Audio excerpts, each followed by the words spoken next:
Hi everyone, welcome to study word classes. तो friends, आज का जो टॉपिक हम लोगों का कवर होने वाला है उसमें हम लोग एनसीएफ डिस्कस करेंगे। एनसीएफ 2005 और जो इसके साथ में टॉपिक हम लोगों का रहने वाला है वो है आपका सोशलाइजेशन।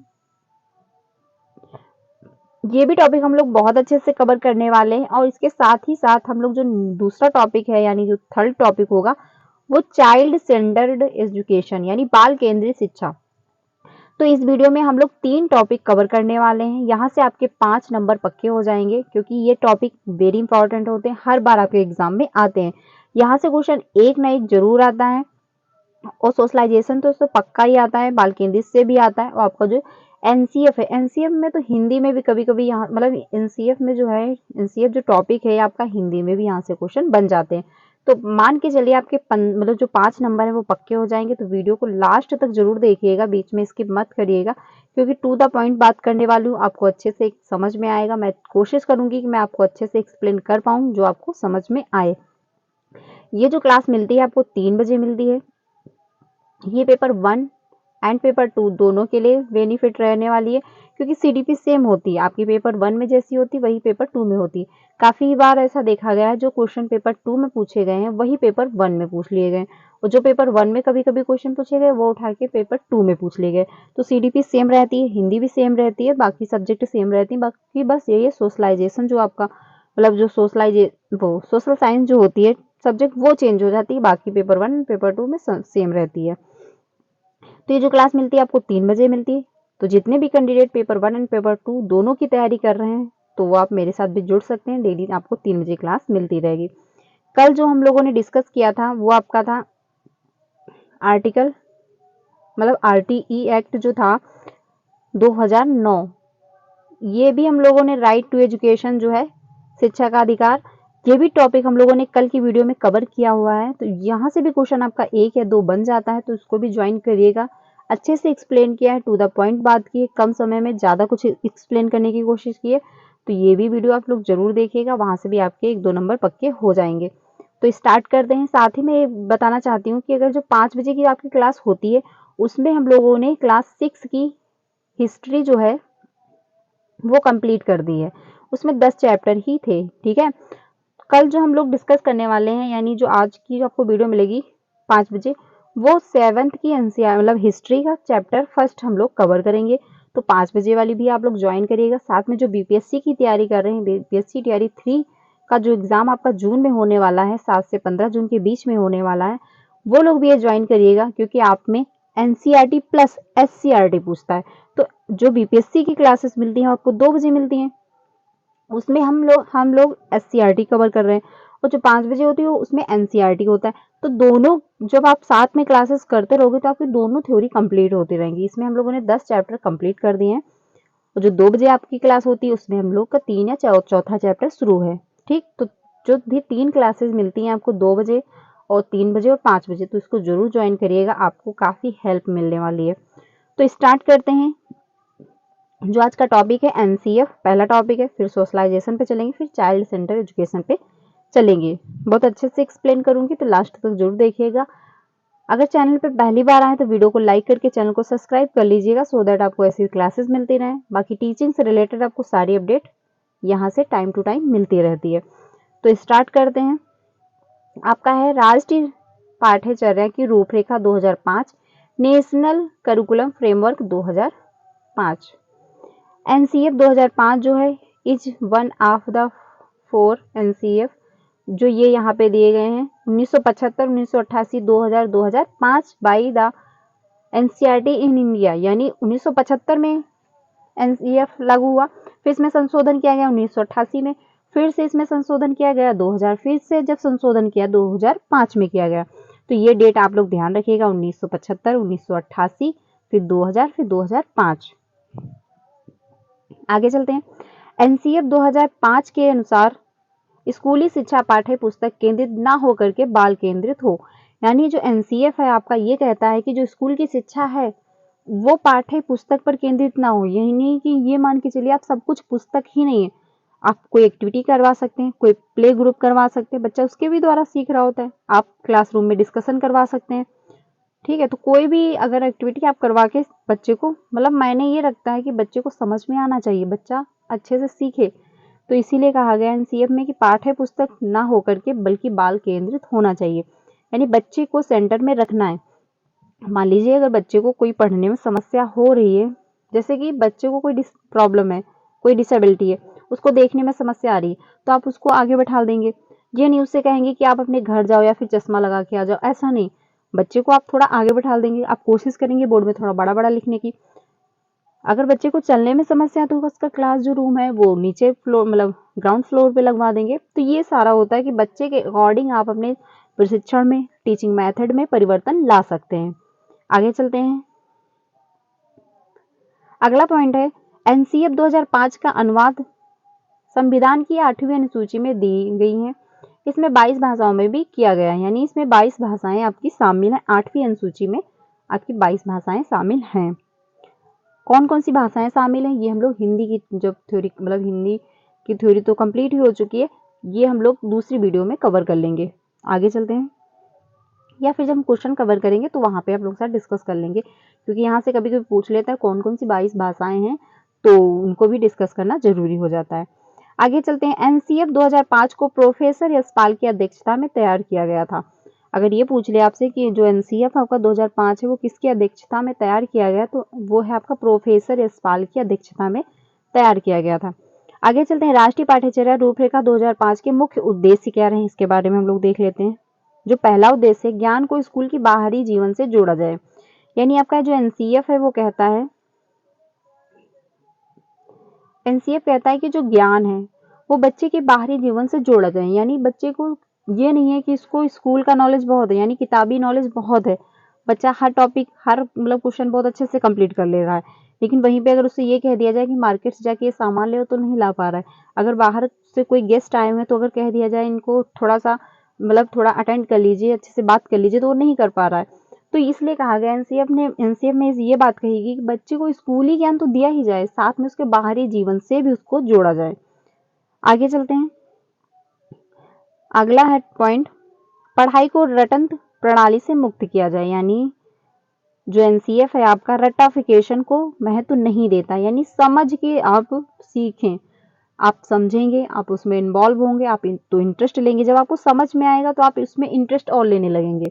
ठीक है, तो रट्टाफिकेशन को नहीं, क्योंकि रटोगे आप थोड़ी देर याद होगा, उसके बाद आप भूल जाओगे। तो रट्टाफिकेशन को एनसीएफ ने महत्व नहीं दिया है, बल्कि कहा है बच्चा समझे सीखे, यानी जब वो अगर बच्चा इंटरेस्ट नहीं ले पा रहा है तो अपनी टीचिंग मेथड में परिवर्तन लाइए, कुछ एक्टिविटी करवा दीजिए, कोई टीएलएम के माध्यम से पढ़ाई जिसमें बच्चा इंटरेस्ट ले और करके वो सीखे। जो करके सीखता है बच्चा, उसमें वो जो ज्ञान मिलता है उसको स्थायी रूप से उसके दिमाग में फिट रहता है। आगे चलते हैं। अगला पॉइंट है पाठ्यचर्या पाठ्य पुस्तक केंद्रित ना हो, यानी जो पाठ्य पुस्तक होती, मतलब पाठ्यचर्या है, वो पाठ्य पुस्तक केंद्रित ना हो, यानी सब कुछ जो है आपका सिर्फ बुकें नहीं होनी चाहिए कि आप क्लासरूम में गए, बुक उठाई, उसी बच्चे को पढ़ा दिया, नहीं। आप कोई श्यामपट्ट पे भी जो ब्लैक बोर्ड होता है उस पर भी कोई चित्र बना सकते हैं। ठीक है, या फिर आप चार्ट का प्रयोग कर सकते हैं, कोई टीएलएम का प्रयोग कर सकते हैं, छोटी क्लासेस हैं तो आप चार्ट को भी दिखा सकते हैं, या फिर कोई एक्टिविटी करवा दीजिए, या कोई खेल ग्रुप, मतलब प्ले ग्रुप करवा दिया, या फिर क्लासरूम में डिस्कशन शुरू करवा दिया कोई टॉपिक को लेकर के। तो ये सब एक्टिविटी आप करवा सकते हैं। ये सब एक्टिविटी इसलिए करवाई जाती हैं कि जो क्लास है वो इंटरेस्टिंग बने, बच्चा इन्वॉल्व हो, बच्चे को इंटरेस्ट आए। ठीक है, आगे चलते हैं अगले पॉइंट पे। विद्यालय में दी जाने वाली शिक्षा को विभिन्न प्रकार की गतिविधियों से जोड़ा जाए, यानी जो विद्यालय में शिक्षा दी जा रही है, ये नहीं कि सिंपल तौर पे बच्चा गया, बुक उठाई, टीचर ने पढ़ा दिया, बच्चे को समझ में आ गया, बस हो गया, नहीं, गतिविधियां भी कराई जाए, यानी खेला है, मतलब बच्चे को प्ले ग्रुप में भी खेलने को मौका दिया जाए।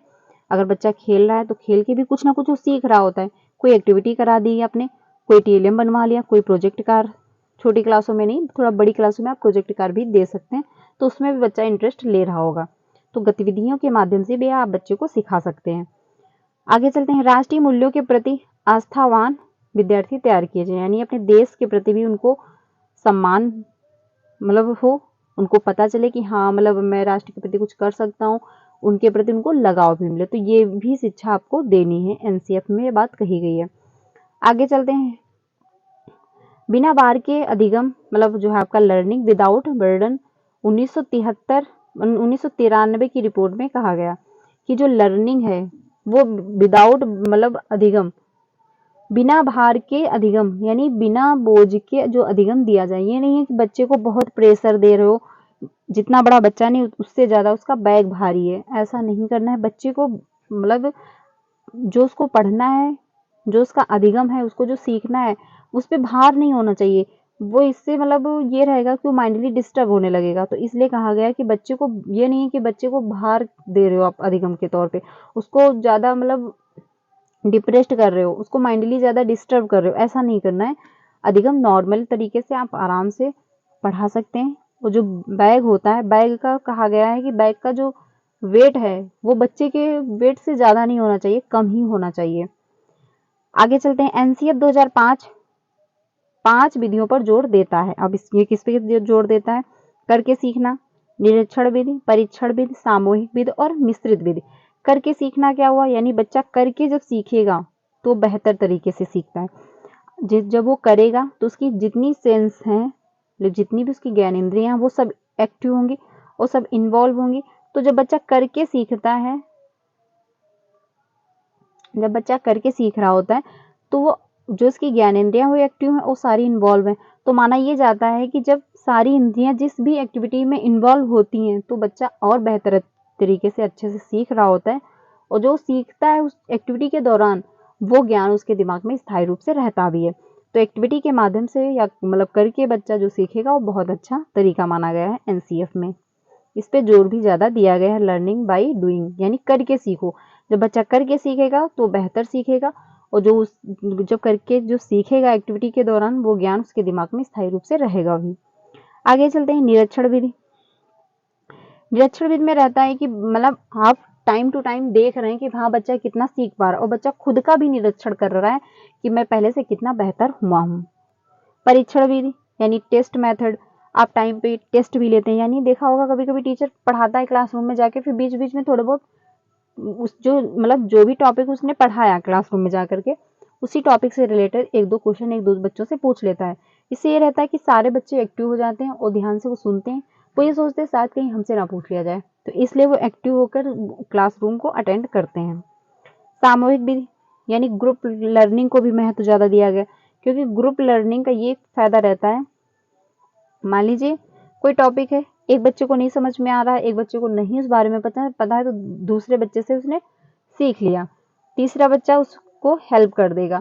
तो ये ग्रुप लर्निंग का काफी अच्छा बेनिफिट रहता है कि एक दूसरे से कंपटीशन भी रहता है थोड़ा बहुत, ठीक है, और एक दूसरे की मदद भी हम करते हैं। तो जो सामूहिकता होती है, लगाव बढ़ता है बच्चों में, आपस में एक दूसरे के प्रति लगाव भी बढ़ता है, तो उनमें सहयोग की भी भावना जागती है। जो सामूहिक मतलब विधि होती है, ग्रुप लर्निंग होती है, जब वो ग्रुप में एक सीखेंगे तो एक दूसरे के प्रति सम्मान बढ़ेगा, एक दूसरे के प्रति भावनाएं बढ़ेंगी, तो उनमें जो होता है एक दूसरे के प्रति सद्भावना की भी भावनाएं बढ़ती रहेंगी, यानी एक दूसरे से लगाव बढ़ेगा। आगे चलते हैं। मिश्रित विधि। मिश्रित विधि का मतलब हुआ कि मान लीजिए कि आपने मिश्रित विधि में कोई भी टॉपिक आप कवर कर सकते हैं। ये नहीं है कि आप गए हैं क्लासरूम में तो एक टॉपिक पढ़ाना है तो आप वही टॉपिक पढ़ाते जा रहे हैं, नहीं, आप कोई एक्टिविटी उसमें शामिल कर सकते हैं। अगर बच्चे को मान लीजिए इंग्लिश की क्लास है, लेकिन बच्चे को थोड़ा समझने में दिक्कत हो रही है, तो आप हिंदी की भी हेल्प ले रहे हैं, ठीक है। तो ये रहता है, अगर आप कोई टीचिंग पढ़ा रहे हैं, कोई सब्जेक्ट पढ़ा रहे हैं, तो उसमें दूसरी सब्जेक्ट सिर्फ समझाने के लिए बच्चे को उसमें आप मदद ले सकते हैं। आगे चलते हैं। एनसीएफ 2005 में रचनावाद की समझ प्राप्त होती है, मतलब ये रचनावाद को ज्यादा महत्व दिया है इन्होंने। आगे चलते हैं। एनसीएफ 2005 के अनुसार शिक्षा की भूमिका सुविधादाता जैसी होनी चाहिए, यानी सुविधादाता शिक्षक को माना गया है एनसीएफ के अकॉर्डिंग। आगे चलते हैं। एनसीएफ 2005 के अनुसार अंग्रेजी सिखाने का उद्देश्य बहुभाषावाद होनी चाहिए, यानी एनसीएफ ने बहुभाषावाद को ज्यादा अहमियत दी है। बहुभाषावाद बच्चे की जो मदर टंग होती है, उसके बाद जो उसकी क्षेत्रीय लैंग्वेज होती है, उसके बाद वो जब स्कूल जाता है तो कोई विदेशी भाषा भी सीखता है, तो अन्य भाषाएं भी सीख सकता है जितना उसका इंटरेस्ट हो, जो भी लैंग्वेज सीखना वो चाहता हो। तो एनसीएफ ने बहुभाषावाद को भी ज्यादा अहमियत दी है। आगे चलते हैं। एनसीएफ 2005 करके सीखने पर बल देता है, यानी लर्निंग बाय डूइंग, यानी करके सीखो। तो एनसीएफ का मेन यही पर्पज है कि बच्चा सेंटर में रहेगा, बच्चा एक्टिविटी करे, बच्चा जितना इन्वॉल्व होगा, जितनी उसके सेंस इन्वॉल्व होंगे करने में, उतना ही बच्चा ज़्यादा अच्छे से सीख पाएगा। ठीक है, तो करके सीखने को भी ज़्यादा अहमियत दी है आपके एनसीएफ में। तो ये सब पॉइंट थे एनसीएफ से रिलेटेड, आई होप आपको समझ में आए होंगे। ये आप लोग ध्यान रखिएगा, 1975, 1988, 2000, 2005 22 भाषाएं 8वीं अनुसूची के तहत जोड़ी गई हैं। कौन कौन सी हैं वो भी मैं आपको क्वेश्चन के जब क्वेश्चन आए करूंगी यहाँ से रिलेट करके, तब मैं आपको अच्छे से बता दूंगी। तो आई होप आपको एनसीएफ 2005 अच्छे से समझ में आया होगा। अब हम लोग चलते हैं दूसरे टॉपिक पे, सोशलाइजेशन पे। जो आपका सोशलाइजेशन टॉपिक है, यहाँ से भी क्वेश्चन हर बार आता है।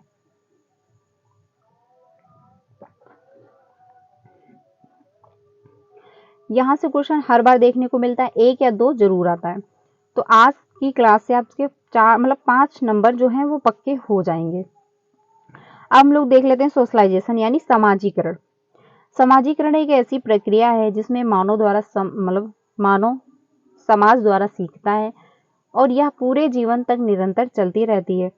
समाजीकरण एक ऐसी प्रक्रिया जिससे मानव समाज द्वारा सीखता है, यानी समाज के ही माध्यम से हम सीखते हैं कि हमको कैसे कपड़े पहनने, कैसे हमको कोई पार्टी फंक्शन में जाना है तो हमको कौन से कपड़े पहनने, कोई अगर बाहर से आया है तो उसको हमको नमस्ते करना है, हमको ग्लास कैसे उठा के देना, हमको खाना कैसे बनाना है, हमको खाना कैसे सर्व करना है, या फिर हमको घर की सफाई कैसे करनी है, या मतलब हमको बाहर जाना है तो कैसे जाना है। यानी ये सब कुछ भी जो एक्टिविटी हो रही है हमारे आसपास, वो सब हम समाज के द्वारा ही सीख रहे हैं। हर व्यक्ति एक दूसरे को देखकर ही सीखता है। आपने देखा होगा घर में कुछ ऐसी एक्टिविटियां हो जाती हैं जिनका प्रभाव हम पे डायरेक्ट ना होकर इनडायरेक्ट भी पड़ रहा होता है। माहौल मोहल्ले का भी बहुत ज़्यादा पड़ रहा होता है, यानी बच्चा किस इन्वायरमेंट से उसका भी ज़्यादा प्रभाव पड़ता है। अगर बच्चा अच्छे इन्वायरमेंट से तो उसकी मतलब वो हरकतें अच्छी होंगी, वो अच्छे से बातचीत करेगा, वो एक अच्छा व्यक्ति बनेगा। लेकिन मान लीजिए वहीं पे अगर बच्चा दूसरा है, उसका माहौल ज़्यादा अच्छा नहीं है, जिस भी वो इन्वायरमेंट में रह रहा है वहाँ पे चोर ज़्यादा हैं, ठीक, चोरी ज़्यादा होती है, तो बच्चे का वैसा दिमाग बनता चला जाएगा, उस हिसाब से बात करने लगेगा। तो जैसा इन्वायरमेंट होगा बच्चा वैसे ही बन जाता है। और हम ये जो भी तौर तरीके हैं, जो भी धर्म है, मतलब धार्मिक जो परंपराएं चली आ रही हैं, कैसे त्योहार मनाते हैं, कैसे क्या होता है, तो ये सब हम लोग समाज से ही सीखते हैं। तो ये आप लोग ध्यान रखिएगा। सोशलाइजेशन जो होता है ये मानव के जीवन में काफ़ी अहमियत देता है, इसके माध्यम से बहुत कुछ सीखते हैं और समाज के द्वारा ही, मतलब समाज के ही डर से, समाज में आपने देखा होगा लोगों के डर से ही समाज में काफ़ी व्यवस्थाएं भी बनी हुई हैं। अगर लोगों को समाज का डर ना हो तो कोई कुछ भी कर लेगा। ठीक है, तो सोशलाइजेशन का मतलब यही होता है कि हम जो समाज के द्वारा सीखते हैं, जो भी एक्टिविटी हम करते हैं, जो भी हमारे तौर तरीके होते हैं, वो हम समाज के द्वारा ही सीखते हैं। और यही सब जो हम सीखते हैं बचपन से लेकर के थोड़ा बड़े होने तक, क्योंकि हम निरंतर सीखते रहते हैं, पूरी लाइफ कुछ ना कुछ हम सीखते ही रहते हैं। ये नहीं है कि मान लीजिए आप 20 साल के हो गए हैं तो आपने पूरी सोशलाइजेशन यानी जो समाजीकरण है वो आपने सीख लिया, नहीं। ये आप जीवन पर्यंत कुछ ना कुछ, जो क्योंकि आपसे लोग मिलते रहेंगे और आप उनसे कुछ ना कुछ सीखते रहोगे। आपसे कोई कुछ सीख के जाएगा, आप सामने वाले व्यक्ति से कुछ ना कुछ सीखोगे। तो ये जो एक्टिविटियां होती रहती हैं लाइफ टाइम चलती रहती हैं। अब हम लोग आगे चलते हैं। समाजीकरण की प्रक्रिया से प्रभावित होती है, यहाँ से क्वेश्चन कैसे बनेगा वो मैं आपको अभी बताऊंगी। पालन पोषण, सहयोग, अनुकरण, पुरस्कार एवं दंड। यानी पालन पोषण कैसा बच्चे का हुआ, कैसा इन्वायरमेंट रहा, बच्चा किस माहौल में पला है, उसका भी प्रभाव बहुत ज़्यादा पड़ता है। मान लीजिए बच्चा अगर बचपन से इस माहौल में रहा जहाँ पे ज़्यादा गुंडागर्दी होती है, जहाँ पे डेली लड़ाई हो रही है, तो बच्चा उस हिसाब से आपसे बात करता दिखेगा। ठीक है, और अगर बच्चा जिस भी माहौल में रहा है वहाँ पे लोग बहुत अच्छे थे, सभ्य थे, अच्छे से बातचीत करते थे, बड़ों का सम्मान करते थे, तो बच्चा भी बड़ों का सम्मान आपको करते मिलेगा। तो पालन पोषण भी किस इन्वायरमेंट में रहा बच्चे का, ये भी ज़्यादा मायने रखता है। सहयोग समाजीकरण के द्वारा ही होता है। जब 4 लोग समाज में रहते हैं तो उनमें सहयोग की भी भावना जगती है, वो भी एक दूसरे का सहयोग करना शुरू कर देते हैं। जैसे कि मान लीजिए किसी व्यक्ति ने देखा कि कोई व्यक्ति उसका सम्मान कर रहा है या फिर उसका सहयोग कर रहा है किसी भी काम में, या कोई भी उसको हेल्प चाहिए, तो दूसरे व्यक्ति में भी ये भावना जगेगी कि हम भी इसकी हेल्प करें या इसकी मदद करें। तो सहयोग की भी भावना एक दूसरे को देख के ही आती है। अनुकरण समाज में ये बहुत होता है कि यानी समाज में काफ़ी लोग एक दूसरे को देख कर ही अनुकरण करते हैं कि आखिर सामने वाले ने ऐसे नहीं ऐसे किया था, तो नेक्स्ट टाइम हम भी ऐसे नहीं ऐसे करेंगे। तो एक्टिविटी जो भी हम करते हैं या फिर जो भी हम कार्य कर रहे होते हैं उसमें अनुकरण होता है। पुरस्कार एवं दंड का भी प्रभाव पड़ता है। मान लीजिए आपने समाज में कोई अच्छा कार्य किया तो उसके लिए आपको सम्मानित किया गया, पुरस्कार मिले, तो आप उससे पॉजिटिव आपको मिलेगी, तो आप अच्छा कार्य करोगे। लेकिन वहीं पे अगर आपने चोरी कर ली, कोई ऐसा अपराध कर दिया, तो उसके लिए आपको दंड भी मिलेगा, तो आप उस हिसाब से अगली बार ऐसा कुछ करोगे नहीं, गलती करोगे नहीं। तो ये सब समाज के द्वारा ही होता है। आगे चलते हैं, यहाँ से आपका क्वेश्चन बनेगा। समाजीकरण की जो इकाइयाँ हैं, पहला आपका परिवार, विद्यालय, अध्यापक और मीडिया, ये हो जाते हैं आपके समाजीकरण की इकाइयाँ। अब क्वेश्चन यहाँ से कैसे बनेगा, इसमें होता है एक्टिव और पैसिव एजेंसी, यानी सक्रिय एजेंसी कौन सी है आपकी, निष्क्रिय एजेंसी कौन है। बच्चे के समाजीकरण के मुख्यतः दो तरह की एजेंसियां होती हैं। पहला आपका सक्रिय एजेंसी, जहां बच्चा सक्रिय होता है, बच्चे पर सीधा प्रभाव पड़ता है। तो जो सक्रिय एजेंसी हो गई, बच्चे पर सीधा प्रभाव पड़ेगा, वो आपका परिवार ही होगा। दोस्त होंगे, पड़ोस होंगे, रिश्तेदार होंगे, स्वास्थ्य क्लब होंगे, स्कूल होंगे, यानी परिवार। यानी बच्चा जिसमें जन्म लेता है तो सबसे पहले अपने परिवार में, परिवार का लोगों मतलब परिवार का जो प्रभाव है वो बच्चे पर सीधा देखने को मिलता है, क्योंकि माँ बाप जैसे हैं भाई, माँ का सबसे ज्यादा प्रभाव बच्चे पर देखने को मिलता है। घर का माहौल कैसा रहा, उसका भी सीधा प्रभाव आपको देखने को मिलता है। आपके दोस्त कैसे हैं, उनका भी प्रभाव आप पे बहुत ज्यादा पड़ता है, क्योंकि जैसी संगत होती है वैसे ही लोग बन जाते हैं। ये भी बात बहुत ज्यादा कही जाती है कि अपनी संगत बदलिए, या संगत अच्छी है तो आप अच्छे रहेंगे। तो दोस्तों का भी प्रभाव ज्यादा पड़ता है। पड़ोस, आपके आसपास के लोग कैसे रह रहे हैं, अगर आसपास के लोग बहुत अच्छे हैं तो आप अच्छे हो जाओगे, या फिर अच्छे नहीं है तो आप उसी तरह से ढल जाओगे। रिश्तेदार भी बहुत ज्यादा प्रभावित करते हैं, उनका भी ज्यादा प्रभाव सीधे बढ़ रहा होता है। तो ये जो परिवार है, दोस्त है, पड़ोसी हैं, रिश्तेदार हैं, स्वास्थ्य क्लब, स्कूल का भी प्रभाव पर सीधे देखने को मिलता है। काफी ऐसे बच्चे होते हैं जो कुछ ऐसे टीचर होते हैं जिनको बहुत ज्यादा फॉलो कर रहे होते हैं, काफी पसंद कर रहे होते हैं, तो उनका भी प्रभाव ज्यादातर बच्चों पे पड़ता है। अब बात कर लेते हैं निष्क्रिय एजेंसी। बच्चे पर सीधा प्रभाव नहीं पड़ता है, क्योंकि ये निष्क्रिय। अगर एक्टिव एजेंसी हो जाएगा तो जिनका प्रभाव सीधे पड़ रहा होता है, लेकिन निष्क्रिय एजेंसी वहीं पे जब आ जाएगा, यानी पैसिव एजेंसी जो होता है उसका प्रभाव सीधे आप पे नहीं पड़ रहा होता है। इसके अंतर्गत आ जाएगा पुलिस स्टेशन, सार्वजनिक पुस्तकालय, रेलवे स्टेशन, एयरपोर्ट। तो ये जो भी है इनका प्रभाव पर सीधे देखने को नहीं मिलता है। आगे चलते हैं, एक शिक्षक के रूप में कैमरामैन की जगह पर कैमरा पर्सन का उपयोग करना उचित समझेंगे। यानी मान लीजिए अगर आप कैमरामैन की जगह पे कैमरा पर्सन बोल रहे हैं, ये यहाँ पे नहीं, मतलब ये आपका जेंडर, जब हम टॉपिक कवर करेंगे तो वहाँ पे डिस्कस करेंगे, क्योंकि ये आपका जेंडर से रिलेटेड है। तो इसको हम लोग स्किप करते हैं, इसको हम जेंडर की थ्योरी जब कंप्लीट करेंगे तो वहाँ पे डिस्कस करेंगे। तो अब सोशलाइजेशन आपकी हो गई कंप्लीट, यानी जो सोशलाइजेशन टॉपिक है ये कंप्लीट हुआ। इसमें active agency and passive agency. Active का मतलब है जिनका प्रभाव पर सीधे देखने को मिलता है, परिवार, दोस्त, पड़ोस हो गए, रिश्तेदार हो गए। जिनका प्रभाव आप पर सीधे नहीं पड़ रहा है, जैसे आप मोबाइल देख रहे हो पर उनका प्रभाव तो पड़ रहा है आप पे, लेकिन प्रभाव उसका सीधे नहीं पड़ रहा होता है। ठीक है, तो जिनका प्रभाव हम पर सीधे नहीं पड़ रहा होता है वो आपके पैसिव एजेंसी हो जाते हैं। अब हम लोग चलते हैं अपने लास्ट टॉपिक पे। लास्ट टॉपिक जो आपका है चाइल्ड सेंटर्ड एजुकेशन, यानी बाल केंद्रित शिक्षा। दो टॉपिक हम लोगों ने कवर कर लिए, एनसीएफ 2005 और आपका सोशलाइजेशन यानी समाजीकरण। दो टॉपिक कवर हो चुके। अब लोग चलते हैं थर्ड टॉपिक पे। बाल केंद्रित शिक्षा के समर्थक जो थे जॉन डीवी थे, यानी बाल केंद्रित जो शिक्षा दी उसके जो समर्थक बने वो आपके जॉन डीवी हैं, ये आप लोग ध्यान रखिएगा। आगे चलते हैं, इसमें बच्चों की नीड के अनुसार जो है एक्टिविटी प्लान की जाती हैं, यानी बच्चे की क्या नीड है, बच्चे की क्या आवश्यकता है, उसको ज़्यादा अहमियत दी जाती है।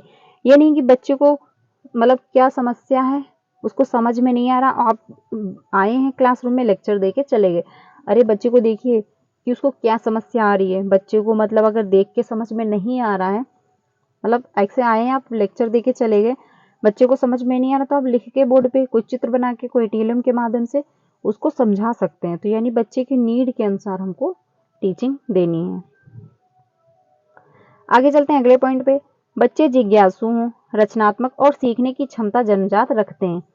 यानी जो बच्चे होते हैं वो जिज्ञासु होते हैं, वो इंटरेस्टेड होते हैं। अगर उनको किसी टॉपिक में ज़्यादा इंटरेस्ट आ गया तो अच्छे से कम समय में बेहतर सीख जाते हैं। तो मतलब अहमियत ये रहती है, इम्पोर्टेंट इस बात को देना चाहिए कि जो बच्चा है उस टॉपिक के प्रति इंटरेस्ट ले। अगर वो इंटरेस्ट लेगा तो उस टॉपिक को कम समय में बेहतर सीखेगा। और रचनात्मक यानी एक्टिविटियां, क्रिएटिविटी तो क्लासरूम में होनी ही चाहिए। और सीखने की क्षमता भी जन्मजात हर बच्चे में पाई जाती है। यानी मान लीजिए हर बच्चे में जैसे लैंग्वेज सीखने की एलईडी होती है और जन्मजात क्षमता पाई जाती है, उसी तरह से बाल केंद्रित में भी यही कहा गया कि बच्चे में सीखने की जन्मजात क्षमता होती है। बच्चा अगर इंटरेस्ट लेगा तो कुछ भी सीख सकता है और कुछ भी वो कर सकता है। आगे चलते हैं। भारत में बाल केंद्रित शिक्षा का श्रेय गीजूभाई बधेखा को जाता है। तो ये भी आप लोग ध्यान रखिएगा, जो इनका श्रेय है आपको गीजूभाई बधेखा को जाता है। आगे चलते हैं। प्रगतिशील विद्यालय 1896 में खोले गए। यानी आपसे अगर पूछ लिया जाए प्रगतिशील जो विद्यालय है वो कब खोले गए, तो 1896 में खोले गए। ये आप लोग ध्यान रखिएगा। आगे चलते हैं। प्रगतिशील विद्यालय में करके सीखने पर जोर दिया जाता है। यानी इसमें बच्चा एक्टिव रहता है, उसके सारे सेंस एक्टिव रहते हैं, वो सारे सेंस इन्वॉल्व हो रहे होते हैं। बच्चा करके सीख रहा होता है, जो सीखेगा करके वो उसके दिमाग में स्थायी रूप से रहेगा। यानी बच्चे को सेंटर में रखना है, बच्चे के अकॉर्डिंग हमको अपनी टीचिंग मेथड में परिवर्तन लाना है। अगर बच्चे को समझ में नहीं आ रहा है तो और मतलब बच्चे को हमको सब कुछ मान के चलना है। बच्चे को अगर नहीं समझ में आ रहा तो आप दूसरा तरीका अपनाइएगा, कोई टीलम के माध्यम से पढ़ाइए। तो बच्चे को सब कुछ मान के चलना है। आगे चलते हैं। प्रगतिशील विद्यालय बच्चा का समाधानकर्ता बने और महत्वपूर्ण कौशल व चिंतन सीखे। जो प्रगतिशील विद्यालय है, समाधानकर्ता यानी हर प्रॉब्लम का सलूशन जो है वो विद्यालय में होना चाहिए हर बच्चे का। ये नहीं बच्चा आया, टीचर से पूछा इस टॉपिक के बारे में, हमको थोड़ी सी प्रॉब्लम है, टीचर ने बताया ही नहीं, बोला आगे कल बताएंगे या कुछ भी बोल के चला गया। नहीं, आपको उसका समाधानकर्ता बनना है बच्चे का। ठीक है, प्रगतिशील शिक्षा में यानी चाइल्ड सेंटर एजुकेशन में यही बात कही गई है। आगे चलते हैं। बच्चा वर्तमान जीवन के लिए सीखे, यानी जो उसकी प्रेजेंट लाइफ चल रही है वो उससे सीखे। ये नहीं है कि उसकी प्रेजेंट लाइफ कुछ और है और आप पढ़ा कुछ और है। नहीं, जो उस टाइम जो भी एजुकेशन चल रही है, जो भी उसकी प्रेजेंट लाइफ में है, उससे रिलेट करके सीखे। जैसे मान लीजिए आजकल जो है इंटरनेट की दुनिया है, इंटरनेट ज़्यादा काफ़ी इंपॉर्टेंट है, तो हमको उस हिसाब से शिक्षा देनी। ये नहीं है कि आप इतिहास पे इतिहास बच्चे को पढ़ाते जा रहे हैं। ठीक है, तो जो ज़्यादा अहमियत है शिक्षा की, हमको उस हिसाब से बच्चे को पढ़ाना है। आगे चलते हैं। संपूर्ण रूप से पाठ्य पुस्तक को भगवान मानना गलत है, यह एकमात्र साधन का प्रकार है। कभी कभी ये होता है कि मतलब जो पाठ्य पुस्तक होती है वो सब कुछ मान ली जाती है, लेकिन नहीं, पाठ्य पुस्तक जो है आपका एक रिसोर्स है। मतलब पढ़ाने के जो तरीके होते हैं, जो मेथड होते हैं, उसमें एक वो साधन है, बट सब कुछ नहीं है। ये आप लोग ध्यान रखिएगा जो आपकी पाठ्य पुस्तक होती है। आगे चलते हैं। प्रगतिशील शिक्षा स्कूल में संयुक्त राज्य अमेरिका के मनोवैज्ञानिक जॉन डेवी का योगदान रहा। इन्होंने जो है इसके स्कूल खोले थे प्रगतिशील शिक्षा के, तो इनका काफी योगदान रहा। ये भी आप लोग ध्यान रखिएगा। आगे चलते हैं। अधिगम एक सामाजिक, सक्रिय और लोकतांत्रिक प्रक्रिया होनी चाहिए। यानी जो learning is a social activity जो है, अधिगम है एक सामाजिक, यानी अधिगम जो है वो समाज में होना चाहिए। यानी ऐसा एनवायरनमेंट होना चाहिए स्कूल का जो बच्चा अच्छे से सीख सके, अपने आप को बेहतर महसूस कर सके, कंफर्टेबल महसूस कर सके, और जैसी भी उसकी जो भी मातृभाषा रही हो वो उसमें अपने आप को इन्वॉल्व महसूस करे। ये नहीं कि उसकी लैंग्वेज कुछ और है तो आप उसको हटा दोगे क्लासरूम से, ऐसा नहीं। चाहे बच्चे की जो भी मातृभाषा रही हो, टूटी फूटी जैसी भी वो भाषा बोल रहा हो, आपको इन्वॉल्व करना है। तो अपनात्व की उसमें भावना आएगी, तो उसमें सहयोग की भी भावना जगेगी और साथ में वो अच्छे से सीखेगा भी। अधिगम प्रक्रिया में त्रुटियां एक स्वाभाविक हिस्सा है। जो एरर है, एरर से बच्चे की थिंकिंग का पता चलता है। यानी ये नहीं मान के चलिए अगर बच्चा गलती कर रहा है तो आप ये समझिए कि बच्चा अगर गलतियां कर रहा है तो कुछ ना कुछ सीख रहा है। लेकिन अगर वो गलती करना ही बंद कर देता है, कोई गलतियां नहीं कर रहा है, तो आप मान के ये चलिए कि कोई बच्चा कोई भी कुछ भी सीख नहीं रहा है। क्योंकि जब तक वो सीखेगा तभी गलतियां करेगा। अगर गलतियां कर रहा है तो वो सीख रहा है, वो अगर वो नहीं सीख रहा है तो वो गलती नहीं कर रहा है। ठीक है, आगे चलते हैं। कई बार बच्चे कुछ भ्रांतियां बना लेते हैं जिन्हें गलत संप्रदाय का संप्रदाय ना कहकर कहा जाता है, इसे ही ठीक किया जा सकता है। तो कई प्रकार ऐसा होता है कि आप मान के चलिए जैसे बच्चा ट्रेन में जा रहा है और कभी कभी ये फील होता है कि पेड़ भी हमारे साथ चल रहे होते हैं, या फिर मान लीजिए आपने क्लासरूम में बोला कि जो पानी होता है वो नीले रंग का होता है, लेकिन बच्चे ने तालाब में तो पानी देख लिया, काफी टाइम से भरा हुआ था, उसमें तो ग्रीन कलर का दिख रहा है। तो बच्चे जो होते हैं वो कुछ उनमें ऐसी भ्रांतियां बन जाती हैं जो कि गलत होती हैं। तो उन भ्रांतियों को आपको दूर करना है, ये नहीं कि उसको बता दिया कि नहीं नहीं तुम तो गलत हो, ऐसा नहीं करना है। उसको बताना है कि वो काफी टाइम से पानी भरा हुआ था, इसलिए वो ग्रीन है, किस रीजन से हुआ वो भी आपको स्पष्टीकरण देना है। तो बच्चे की जो गलत भावनाएं जो गलत भ्रांतियां उसने बना रखी है किसी टॉपिक से रिलेटेड, तो वो भी आपको दूर करना है एज अ टीचर के रूप में। आगे चलते हैं।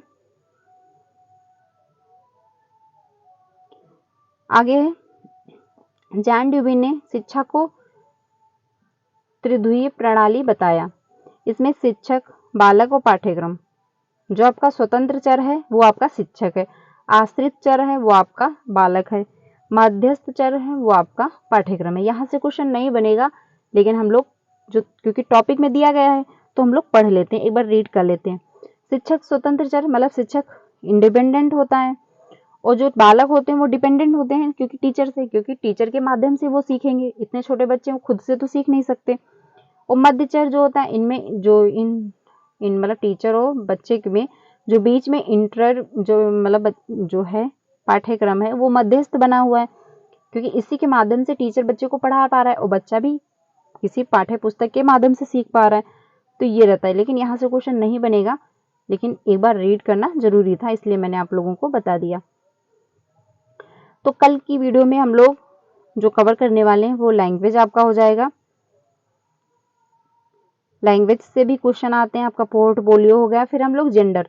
तो कल की भी वीडियो में हम लोग 3 टॉपिक कवर करने वाले। ऐसे ही हम लोग ज्यादा से 2-2 3-3 टॉपिक एक साथ कवर करेंगे, क्योंकि ज्यादा कुछ एक्सप्लेन करने को है नहीं, टू द पॉइंट में हम बात करने वाले हैं, आपको अच्छे से समझ में आएगा।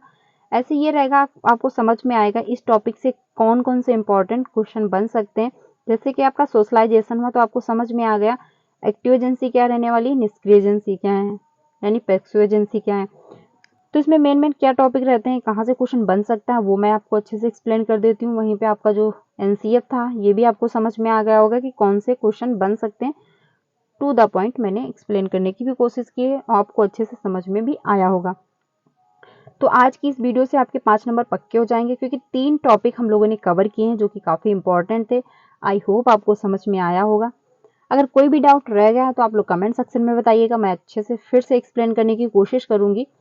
कल की वीडियो में हम लोग लैंग्वेज हो गया, आपका जेंडर हो गया, ये टॉपिक हम लोग कवर करने वाले हैं। तो कल की वीडियो भी काफी इंपॉर्टेंट होने वाली है, क्योंकि जेंडर जो है वहां से एक क्वेश्चन हर बार आता है, कोई भी आप सेट उठा के देख लीजिए वहां से एक क्वेश्चन बनता है। और पोर्टफोलियो से भी क्वेश्चन आता है, क्योंकि पोर्टफोलियो आपका सीडीपी में भी है, हिंदी में भी है, दोनों सब्जेक्ट में टॉपिक ये है, तो कहीं ना कहीं क्वेश्चन वहां से भी रिलेट आपको मिल जाएगा।